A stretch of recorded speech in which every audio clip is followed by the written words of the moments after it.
ہو التحبیس الاصل و اطلاق المنفعت، یہ وقف کی جو تعریف کی ہے شہید ثانی فرماتے ہیں یہ تعریف حقیقی نہیں ہے، جو منطق میں تعریف کرتے ہیں وہ تعریف حقیقی، یہ تعریف حقیقی نہیں ہے، کیونکہ آپ جان چکے ہو منطق میں تعریف حقیقی وہ ہوتی ہے، توجہ، جو مانع اغیار ہو، مانع اغیار ہو، غیر کو نہ آنے دے، ٹھیک، جبکہ یہ جو تعریف کی ہے یہ مانع اغیار نہیں ہے، اس لیے یہ تعریف حقیقی نہیں ہے۔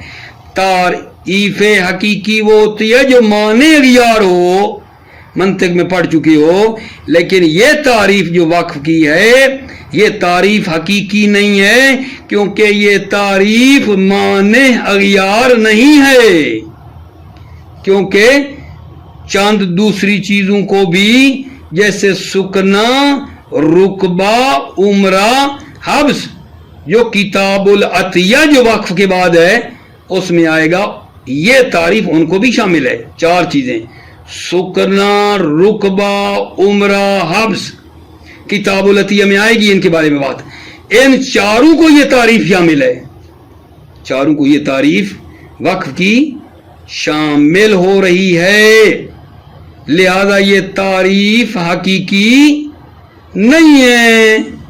ٹھیک ہو گئی بات؟ تھوڑی سی اور وضاحت کر لیں، یہ جو چار چیزیں بتائی ہیں ان میں مالک شے کو اپنی ملکیت سے خارج نہیں کرتا، ملکیت سے خارج نہیں کرتا، فقط انتفاع دیتا ہے دوسرے کو۔ تھوڑی تھوڑی ان کی تعریف کروں۔ حبس کیا ہے؟ حبس عین مال کو حبس کرنا ہے، ٹھیک ہے، راہ خدا میں، تاکہ لوگ اس سے استفادہ کریں۔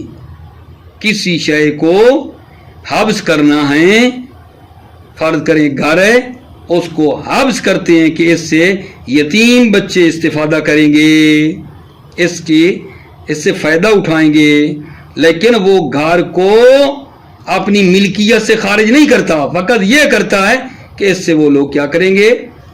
استفادہ کریں گے، یہ حبس ہو گیا۔ عمرہ کیا ہے؟ عمرہ یہ اس میں بھی ملکیت سے خارج نہیں کرنا ہوتا، عمرہ میں اس میں فائدہ اٹھانے کا حق دیا جاتا ہے۔ شوہر بیوی کو کہے کہ یہ جو گھر ہے اس میں عمرہ، ٹھیک ہے، کہ جتنی تیری عمر ہے، ٹھیک ہے، تا مدت عمر، مرتے دم تک تو اس گھر سے کیا کر سکتی ہے؟ انتفاع کر سکتی ہے، یہ ہو گیا عمرہ۔ عمرہ یعنی اپنی پوری عمر سے استفادہ کر سکتی ہو، یہ ہو گیا عمرہ۔ رقبہ کیا ہے؟ رقبہ میں انتفاع ہے لیکن اس میں مدت معین ہے، 1 سال، 2 سال، 10 سال، اس گھر سے مثلا فلاں بندہ جو ہے وہ انتفاع کر سکتا ہے، وہ اس میں رہ سکتا ہے۔ تو عمرہ میں مادام العمر کی بات ہوتی ہے، رقبہ میں اس کی مدت معین ہوتی ہے، اور سکنا میں یعنی کسی کو رہنے کا حق ہوتا ہے کہ یہ گھر جو ہے اس میں تم کیا ہے؟ رہائش اختیار کر سکتے ہو، اس سے استفادہ کر سکتے ہو۔ تو یہ حبس ہے، عمرہ ہے، رقبہ ہے، سکنا ہے، یہ جو ہم آپ نے دیکھا یہ بھی اس میں داخل ہو رہی ہیں وقف کی تعریف میں، جبکہ تعریف ہوتی ہے جو مانع اغیار ہو، ٹھیک ہے، تعریف میں یہ چیزیں جب داخل ہو رہی ہیں تو یہ تعریف مطلب یہ ہے کہ حقیقی نہیں ہے۔ وقف کی جو یہ تعریف ہے یہ تعریف حقیقی نہیں ہے۔ جب یہ تعریف حقیقی نہیں ہے تو یہ کیا ہے؟ فرماتی ہیں یہ تعریف یا رسم والی ہے۔ رسم یہ ہوتا ہے کہ بعض خواص کو ذکر کیا ہے، رسم میں اس کے بعض خواص کو ذکر کر لیں تو رسمی ہو جاتی ہے، یا یہ تعریف لفظی ہے یا یہ تعریف رسمی ہے، تعریف حقیقی نہیں ہے۔ ٹھیک ہو گئی آغا جان بات؟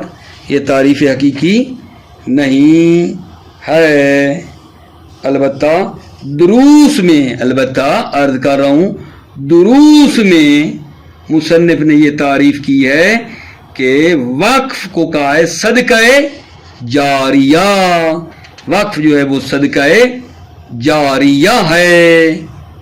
ٹھیک ہو گئی میرے عزیزو بات؟ یہ بات تمام ہو گئی۔ اس کے بعد اگلا مطلب یہ ہے کہ وقف کے صیغے کے بارے میں بتا رہا ہے۔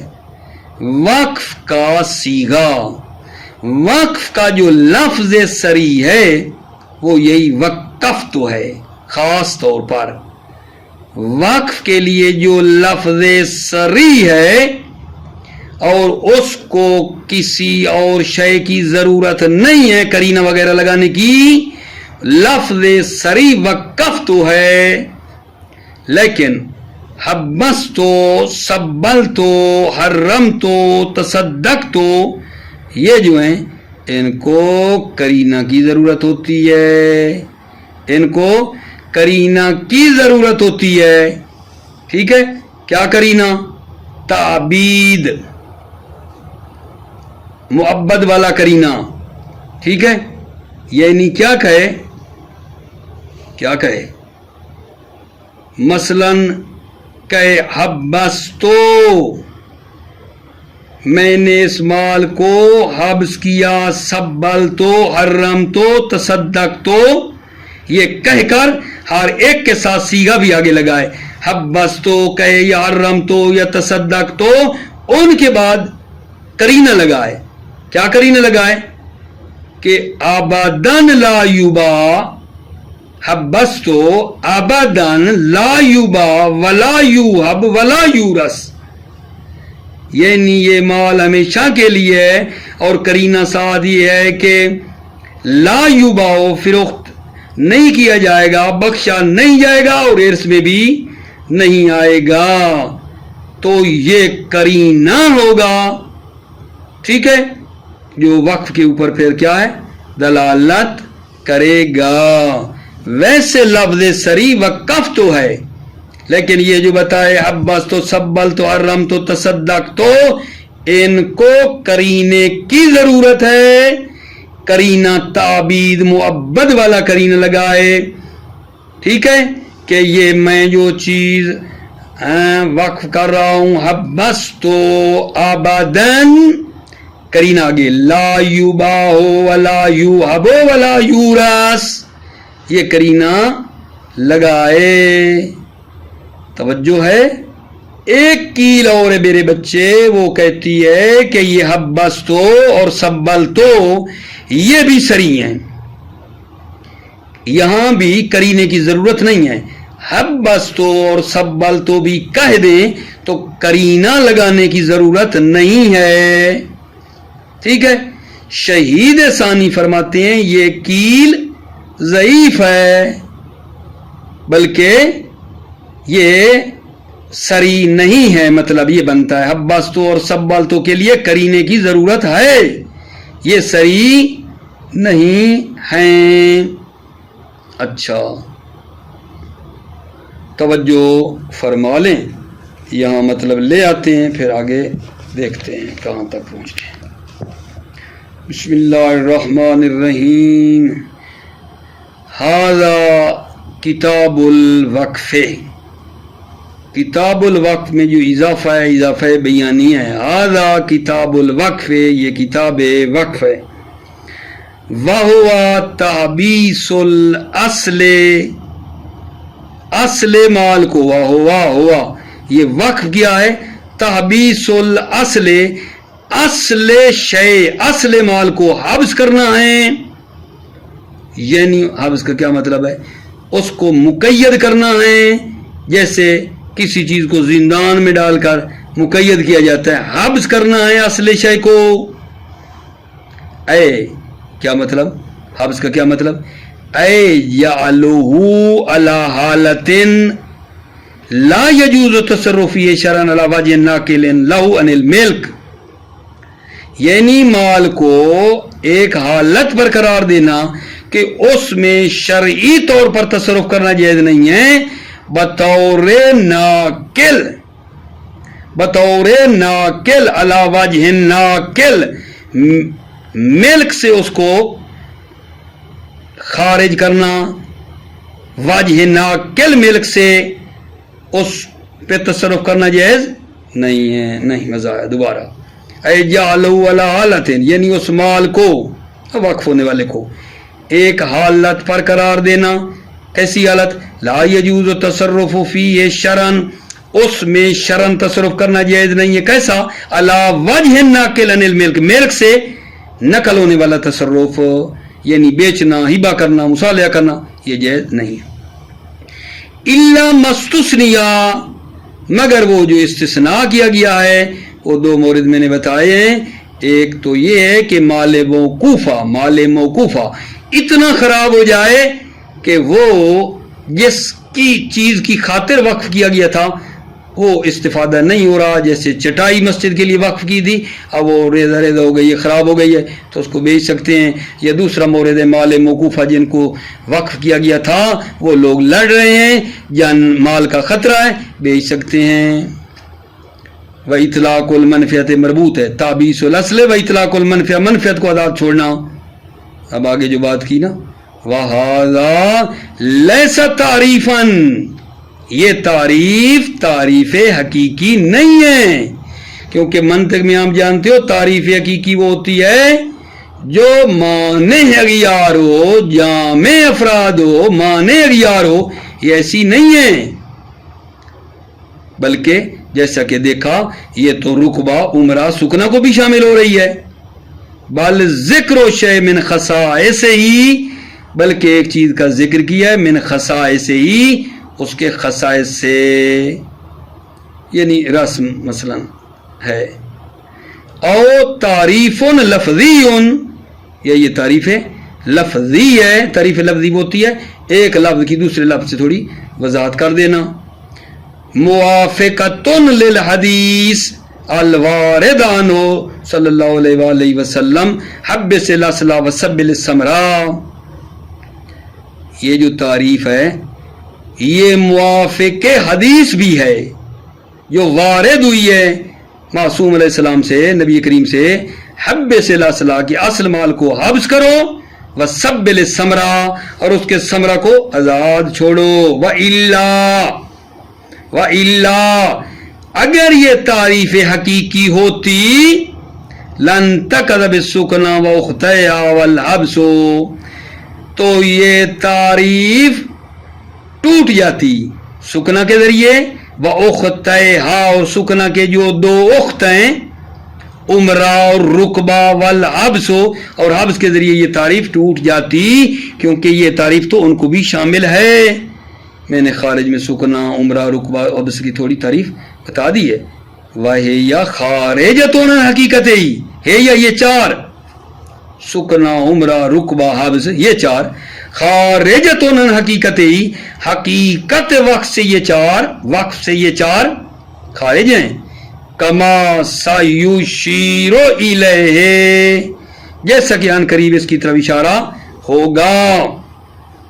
وفی الدروس عرفوا بانہ صدقۃ الجاریہ، کتاب دروس میں مصنف نے عرفہ، وقف کی تعریف کی ہے، بانہ صدقۃ الجاریہ، کہ یہ کیا ہے؟ صدقہ جاریہ ہے وقف، طبعا لما ورد عن نبی کریم صلی اللہ علیہ وآلہ وسلم، پیروی کرتے ہوئے نبی کریم صلی اللہ علیہ وسلم کی، کہ جو وارد ہوا ہے نبی کریم سے، پیروی کرتے ہوئے جو وارد ہوا ہے نبی کریم سے، اذا مات ابن آدم انقطع عملہ الا من ثلاث صدقۃ جاریہ، آخر حدیث ہے، جب ابن آدم فوت ہو جاتا ہے تو اس کا عمل منقطع ہو جاتا ہے، الا من ثلاث، مگر تین چیزوں کا ثواب رہتا ہے، ایک صدقۃ جاریہ، صدقہ جاریہ ہے۔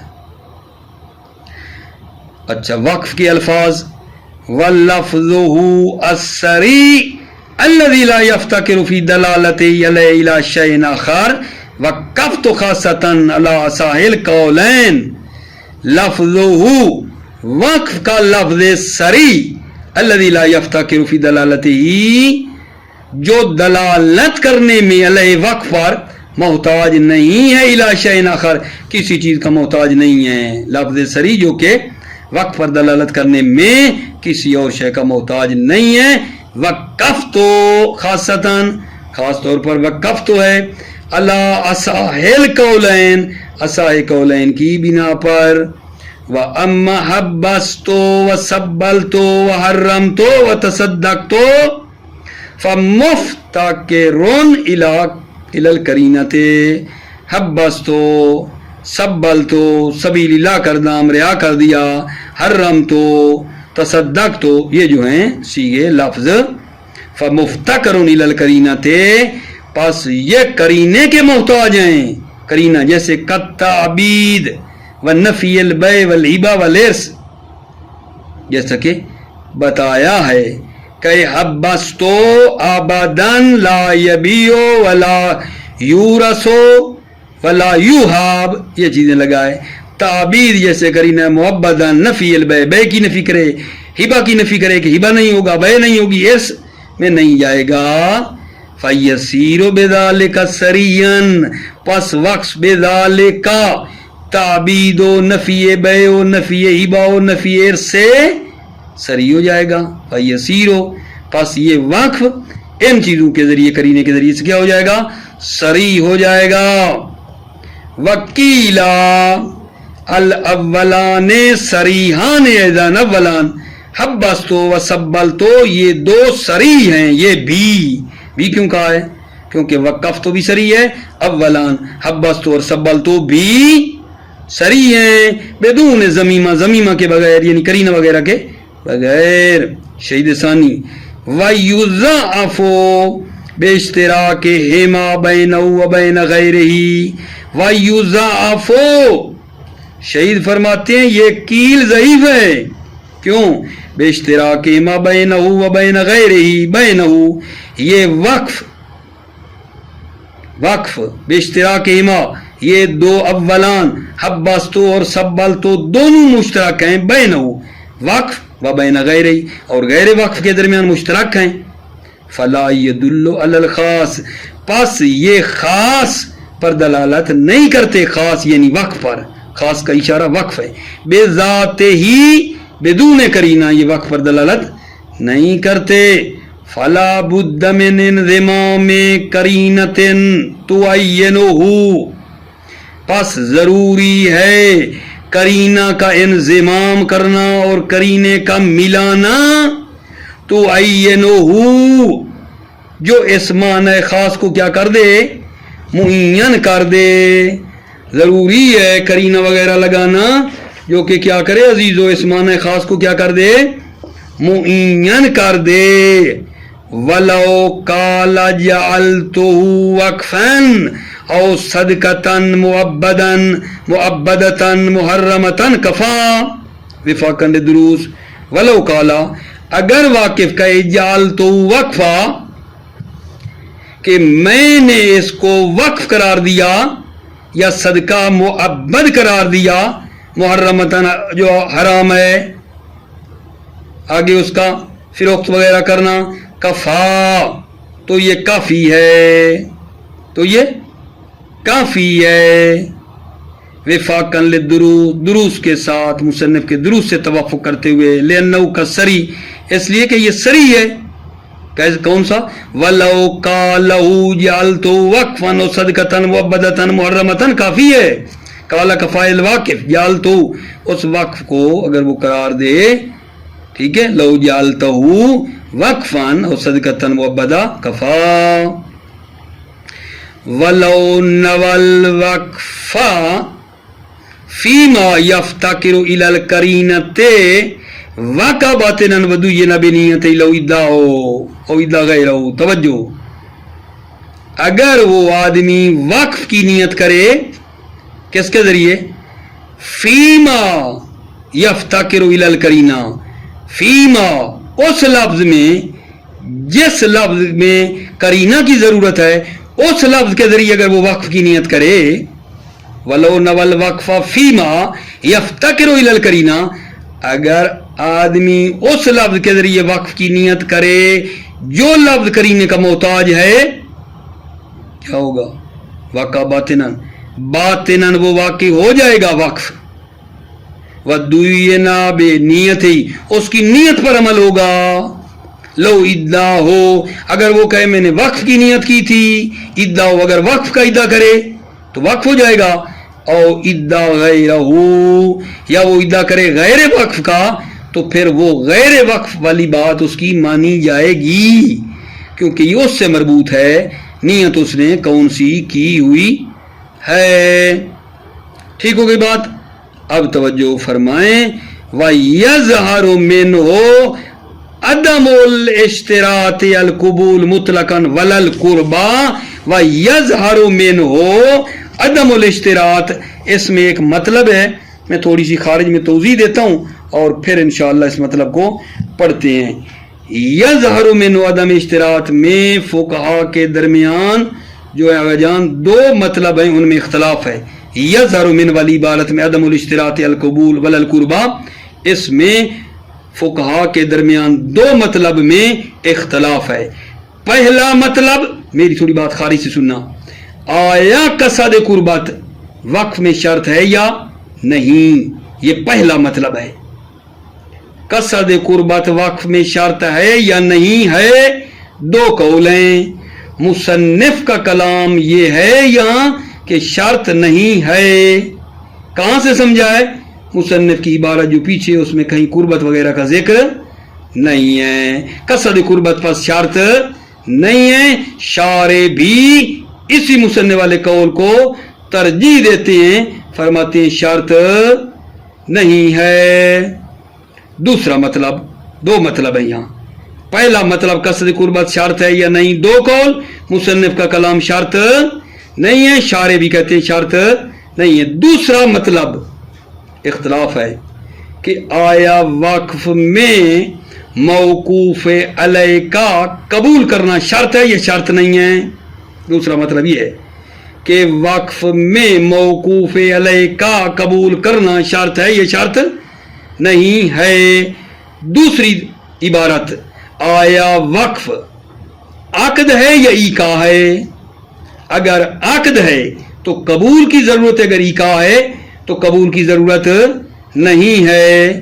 پھر سوال آپ کر سکتے ہیں کہ جناب عقد اور ایقاع میں کیا فرق ہے؟ عقد میں ایجاب اور قبول طرفین ہوتا ہے، جیسے بے اجارہ ہے، نکاح ہے، عقد میں طرفین ایجاب و قبول ہوتا ہے. جبکہ جو ایقاع ہے اس میں طرفین کی ضرورت نہیں ہے، ایک جانب ہے، ایجاب ہو تو کافی ہے، جیسے طلاق ہے، عتق ہے، ابراء ہے، اس کو ایقاع کہتے ہیں. ایقاع میں طرفین ایجاب و قبول ضروری نہیں ہے، ایجاب کافی، جبکہ عقد میں طرفین کافی ہے. جب یہ بات کلیئر ہو گئی، اب آؤ جی، آپ نے کہا نا وقف میں قبول موقوف علیہ کا شرط ہے، یہ شرط نہیں ہے. ٹھیک ہے، پھر کہا ایک اور عبارت تبدیل کرتے ہیں، آیا وقف عقد ہے یا ایقاع ہے. تھوڑی مطلب بتانا جو بتایا آپ کو عقد اور ایقاع میں فرق کر کے. جی اس میں کیا ہے؟ اس میں اختلاف ہے اغا جان، اختلاف ہے. ایک قول یہ ہے کہ وقف مطلقاً ایقاع ہے اور قبول اس میں شرط نہیں ہے. ٹھیک ہے، ایک قول اور ہے، وہ کہتا ہے اگر وقف خاص ہے تو عقد ہے، یعنی قبول ضروری ہے. اگر وقف عام ہے تو ایقاع ہے. وقف خاص اور وقف عام میں انہوں نے کیا کیا آگے جان؟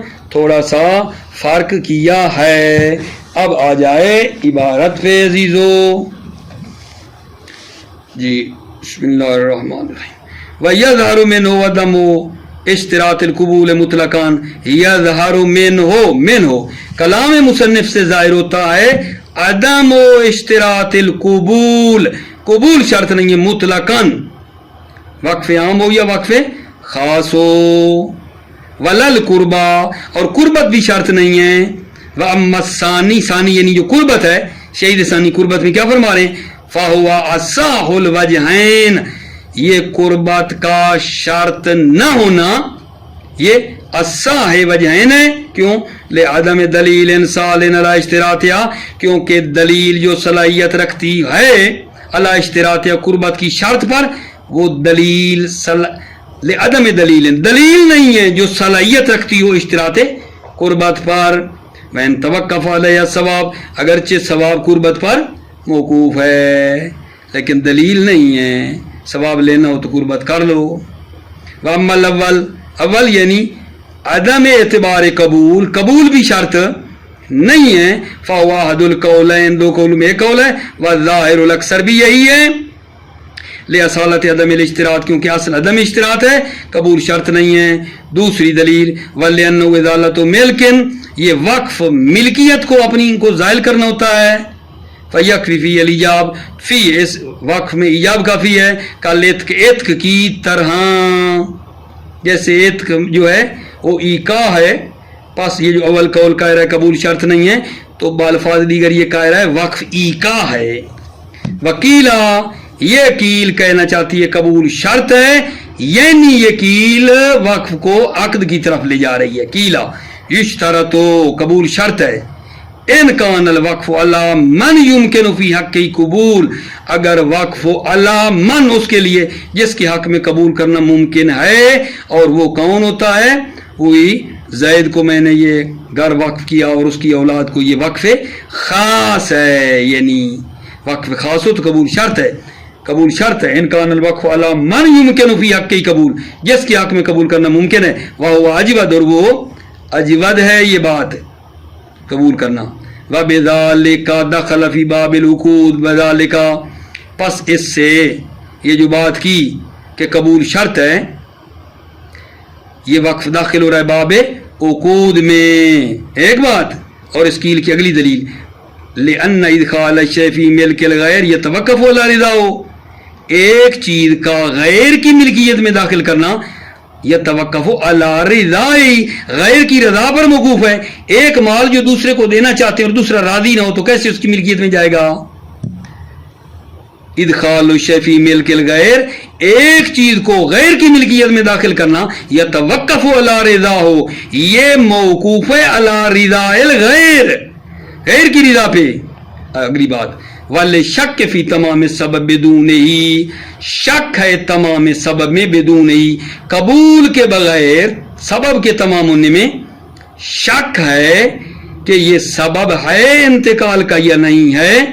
فَيَسْتَصْحَبُ، پس استصحاب جاری کریں گے کس کا؟ عدم انتقال، عدم انتقال کا، کہ یہ شے واقف کی ملکیت سے منتقل ہو کے موقوف علیہ کی ملکیت میں نہیں گئی. فیستصحب، استصحاب عدم انتقال ملکیت ہوگا واقف کی ملکیت سے، کہ یہ اب بھی مالک کی واقف کی ملکیت ہے، نکلی نہیں ہے.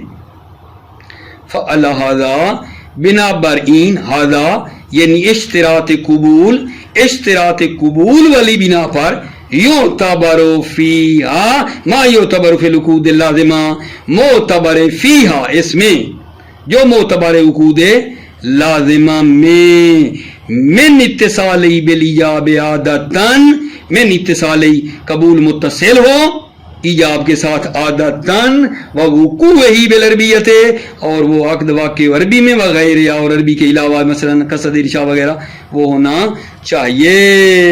ٹھیک ہو گئی بات. نعم لوکان لا جہت نامہ، جی ہاں لوکان اگر وقف جہت عامہ میں ہے، یعنی فقراء کے لیے ہے، اور قبیلتن یا کسی قبیلہ کے لیے ہے، کل فقراء جیسے فقراء، لم یشترط، قبول شرط نہیں ہے، قبول شرط نہیں ہے. وَإِنْ أَمْكَنَ قبول الحاکم لہو، اگرچہ حاکم کا قبول کرنا ممکن ہے لہو، فقراء کے لیے حاکم قبول کر سکتا ہے. وَهَذَا هُوَ الَّذِي كَتَبَ بِهِ فِي الدُّرُوسِ، اور یہ وہ چیز ہے جس کی مصنف نے دروس میں قط پیدا کی ہے. وَرُبَّمَا قِيلَ بِاشْتِرَاطِ قبول الحاکم فِيمَا لَهُ وِلَایَتُهُ، چہ بسا کہا گیا ہے حاکم کا قبول کرنا شرط ہے کس کے لیے؟ فیما لو ولایتہ، جس میں حاکم کو ولایت ہے، جس میں حاکم کو ولایت ہے، حاکم کا قبول کرنا شرط ہے. وعلی القولین لا یعتبر قبول البتن الثانی، علی القولین، ہر دو قول چاہے بنا بر قول اول کہ قبول موقوف علیہ جو ہے وہ وقف خاص میں شرط ہے. وقف خاص میں پہلے قول کی بنا پر ہم نے کہا ہے نا, پہلے قول کی بنا پر کہ وقف خاص میں قبول موقوف علیہ شرط ہے, چاہے بنا پر یہ دوسرا قول آخر کہ ہر جا حاکم کو ولایت ہے قبول شرط ہے. ان دونوں قولوں کی بنا پر لا یعتبر قبول البطن ثانی, باطن ثانی بعد والی نسل کا قبول کرنا معتبر نہیں ہے. مثلا ایک بندے نے گھر کو وقف کیا زید کے لیے اور زید کی بعد والی جو نسلیں 100 سال کے بعد آئیں گی وہاں تک بعد میں آنے والی نسلوں کے لیے, تو جو بعد میں آنے والی نسلوں ہیں ان کا قبول کرنا معتبر نہیں ہے. ولا رضا ہو اس باطن ثانی آگے والی نسل کا رضا بھی معتبر نہیں ہے. کیوں بھائیو؟ لتمامیت الوقف قبل النسل بعد, باطن ثانی سے پہلے وقف تمام ہو چکا ہے. فلا ينقطع پس وہ منقطع نہیں ہوگا. اگلی دلیل وَلِأَنَّ قبولہ لا يتصل بالایجاب, قبول باطن ثانی جو 50 سال 60 سال 100 سال بعد آ رہی ہے لا يتصل بالایجاب, ایجاب کے ساتھ متصل نہیں ہے. ایجاب پہلے ہو چکا ہے, اب 50-60 سال بعد نئی نسل قبول کرے اگر متصل نہ ہوا. فلو اعتبرا لم یکلو, فلو اعتبرا اگر قبول کو معتبر جانے دوسری نسل کا بھی لم یکلو تو یہ قبول لہو اس ایجاب کے لیے واقع نہیں ہوگا کیونکہ فاصلہ ہو چکا ہے.